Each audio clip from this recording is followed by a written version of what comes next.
Renungan Pagi, Yesus Nama di Atas Segala Nama, oleh Ellen G. White, 22 Januari 2024. Mari kita berdoa. Bapa kami yang di sorga, Allah pencipta langit dan bumi, laut dan segala isinya, Allah yang maha besar, maha kuasa, sumber segalanya, yang kami sembah selalu melalui anak-Mu yang tunggal, Yesus Kristus. Terpujilah Yesus, anak Allah yang maha tinggi, yang adalah Panglima Bala Tentara Tuhan bagi kami. Pada pagi hari ini kami bersyukur boleh bangun dan berbakti, dan sebagaimana membaca dan mendengarkan nasihat firman-Mu, kiranya ini menjadi sukacita bagi kami, bahwa beserta Yesus kami pasti menang. Beserta kami sepanjang perbaktian ini, kehendak-Mu yang jadi. Ampun kami akan dosa dan salah, karena kami berdoa hanya dalam nama Anak Allah yang tunggal, Yesus Kristus, yang adalah Tuhan dan Juru Selamat kami. Amin. Renungan hari ini akan dibacakan oleh Saudara Amir Siregar.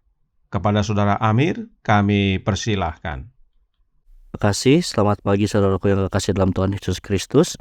Bacaan kita hari ini tanggal 22 Januari 2024 berjudul Panglima Bala Tentara Tuhan. Ayat yang terdapat dalam Keluaran 14 ayat 14, Tuhan akan berperang untuk kamu dan kamu akan diam saja. Keluaran 14 ayat 14. Saya memikirkan dan merenungkan Kristus dan janjinya. Aku tidak akan meninggalkan kamu sebagai yatim piatu. Aku datang kembali kepadamu. Yohanes 14 ayat 18. Pekerjaan Roh Kudus adalah untuk menggabungkan upaya manusia dan seluruh surga terlibat dalam pekerjaan mempersiapkan umat untuk berdiri di akhir zaman ini. Kesudahan sudah dekat, dan kami ingin tetap menjaga pandangan kepada dunia yang akan datang. Beban doa saya adalah agar gereja-gereja dapat bangkit dari kematian moral dan bangun untuk melakukan usaha yang sungguh-sungguh dan penuh minat. Oh, andai saja mereka dapat melihat dan memahami bahwa dalam pertentangan akhir ini, Panglima Bala Tentara Tuhan sedang memimpin pasukan surga dan berbaur dalam barisan dan berperang demi kita. Kita akan mengalami kemurtadan. Kita sudah menyangka hal itu akan terjadi. Memang mereka berasal dari antara kita, tetapi mereka tidak sungguh-sungguh termasuk pada kita. 1 Yohanes 2 ayat 19. Setiap tanaman yang tidak ditanam oleh Bapakku yang di sorga akan dicabut dengan akar-akarnya. Matius 15 ayat 13. Malaikat Malaikat perkasa dari surga akan menerangi bumi dengan kemuliaannya. Sementara dia berseru dengan suara nyaring, "Sudah rubuh, rubuhlah Babel, kota besar itu." Wahyu 18 ayat 1 dan 2. Oh, betapa saya harap gereja bangkit dan bersinar karena kemuliaan Allah telah terbit atasnya. Apa yang tidak dapat kita lakukan di dalam Allah jika setiap lembaga manusia melakukan yang terbaik. Di luar aku, kamu tidak dapat berbuat apa-apa. Yohanes 15 ayat 5. Kita akan kehilangan iman dan keberanian dalam konflik jika kita tidak ditopang oleh kuasa Allah. Segala bentuk kejahatan akan muncul lebih sering. Malaikat jahat menyatukan kekuatan mereka dengan orang-orang jahat, dan karena mereka terus-menerus berada dalam konflik dan memperoleh pengalaman dalam penipuan dan pertempuran terbaik dan telah memperkuat diri selama berabad-abad, mereka tidak akan menyerah pada pertarungan pamungkas yang besar tanpa perjuangan terakhir. Seluruh dunia akan berada di satu sisi atau sisi lain dari pertanyaan ini. Peperangan Armageddon akan terjadi. Pada hari itu pastikan tidak ada dari kita yang tertidur. Kita harus sadar sepenuhnya. Kita seperti gadis bijaksana yang membawa minyak dalam bejana dan pelita kita. Apa ini? Kasih karunia, kasih karunia. Kuasa Roh Kudus harus ada pada kita, dan Panglima Bala Tentara Tuhan akan berdiri sebagai pemimpin para malaikat surga untuk mengarahkan peperangan. Letter 112 tahun 1890. Demikian bacaan kita pada pagi hari ini. Terima kasih dan Tuhan Yesus memberkati.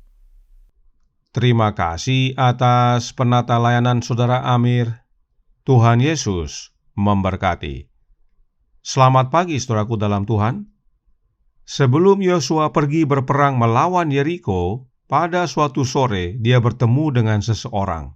Alkitab berkata dalam Yosua 5 ayat 13 dan 14.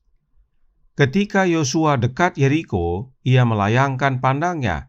Dilihatnya seorang laki-laki berdiri di depannya dengan pedang terhunus di tangannya. Yosua mendekatinya dan bertanya kepadanya, "Kawankah engkau atau lawan?" Jawabnya, "Bukan, tetapi akulah Panglima Bala Tentara Tuhan. Sekarang aku datang."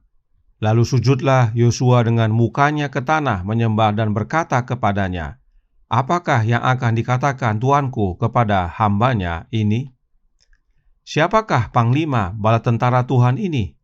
Story of Redemption halaman 178 paragraf 3 menyatakan, ini bukanlah malaikat biasa, adalah Tuhan Yesus Kristus. Dialah yang memimpin orang-orang Ibrani melewati padang gurun dalam tiang api pada malam hari dan tiang awan pada siang hari.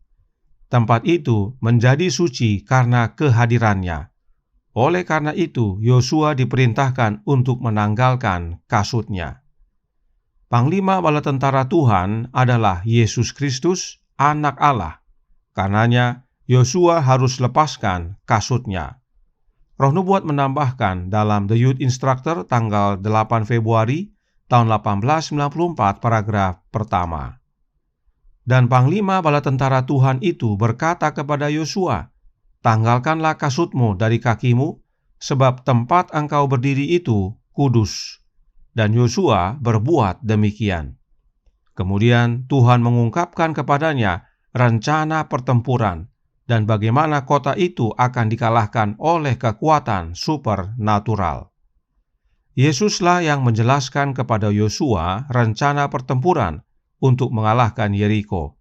Sebab memang sebagaimana ayat inti renungan hari ini berkata, Tuhan akan berperang untuk kamu dan kamu akan diam saja. Berikut buktinya dalam Spiritual Gifts volume 4a halaman 64 paragraf pertama. Allah bermaksud menunjukkan kepada bangsa Israel bahwa penaklukan Kanaan tidak boleh dianggap berasal dari mereka. Panglima Bala Tentara Tuhan yang mengalahkan Yeriko.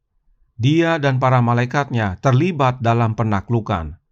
Kristus memerintahkan tentara sorga untuk merobohkan tembok Yeriko dan mempersiapkan jalan masuk bagi Yosua dan tentara Israel.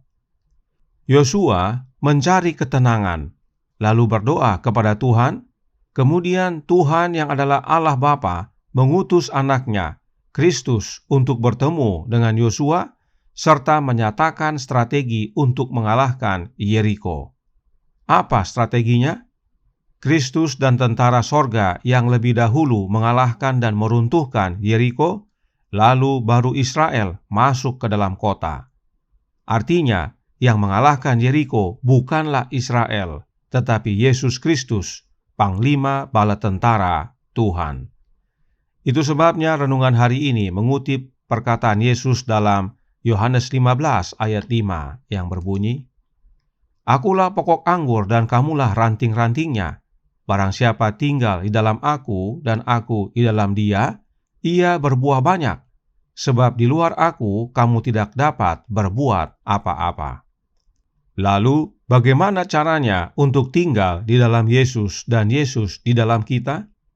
The Desire of Ages, halaman 676 paragraf 2 menjawab, "Tinggallah di dalam aku dan aku di dalam kamu."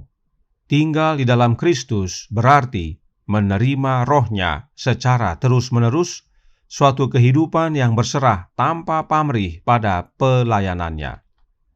Tinggal di dalam Yesus artinya menerima rohnya Yesus secara terus-menerus. Itu sebabnya Yesus berjanji kepada para muridnya dalam Yohanes 14 ayat 18. "Aku tidak akan meninggalkan kamu sebagai yatim piatu, aku datang kembali kepadamu."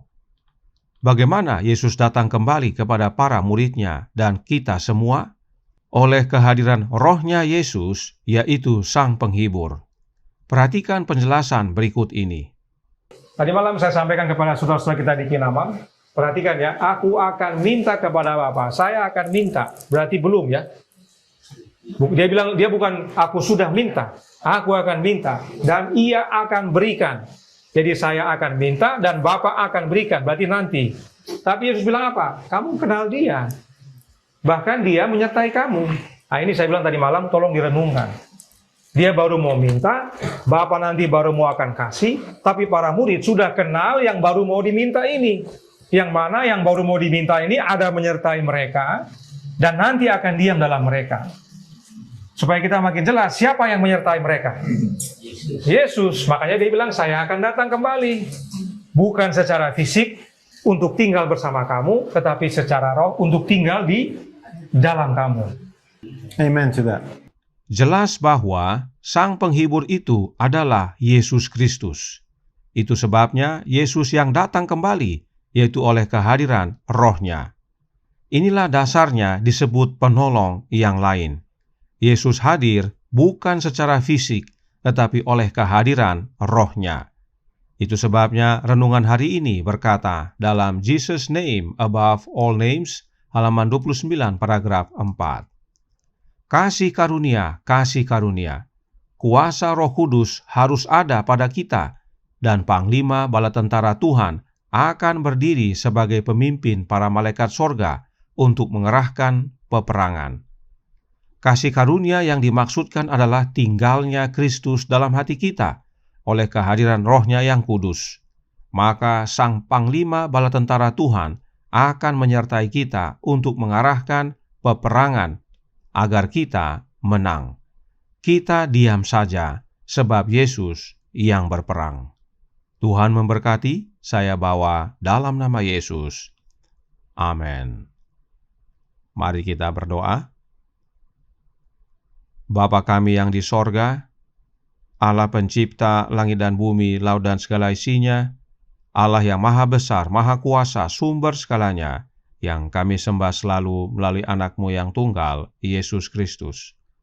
Terima kasih atas nasihat yang menguatkan, bahwa Yesuslah Panglima Bala Tentara Tuhan, dan Dia beserta kami, Dia menyertai kami oleh kehadiran rohnya dalam hati kami. Maka kami dapat maju dan menang mengalahkan sang musuh, khususnya setan. Karenanya, tolong kami ya Bapa. Curahkan roh anak-Mu dalam hati ini, sebab anak-Mu lah Sang Penghibur, dan Dia hadir dalam hati kami oleh kehadiran rohnya, Roh Kristus. Dan bila mana Yesus bersama kami akan menang hingga pada akhirnya, saat Dia datang kedua kali menjemput kami semua untuk masuk dalam kerajaan sorga. beserta kami sepanjang hari ini kehendak-Mu yang jadi. Ampun kami akan dosa dan salah, karena kami berdoa hanya dalam nama Anak Allah yang tunggal, Yesus Kristus, yang adalah Tuhan dan Juru Selamat kami. Amin.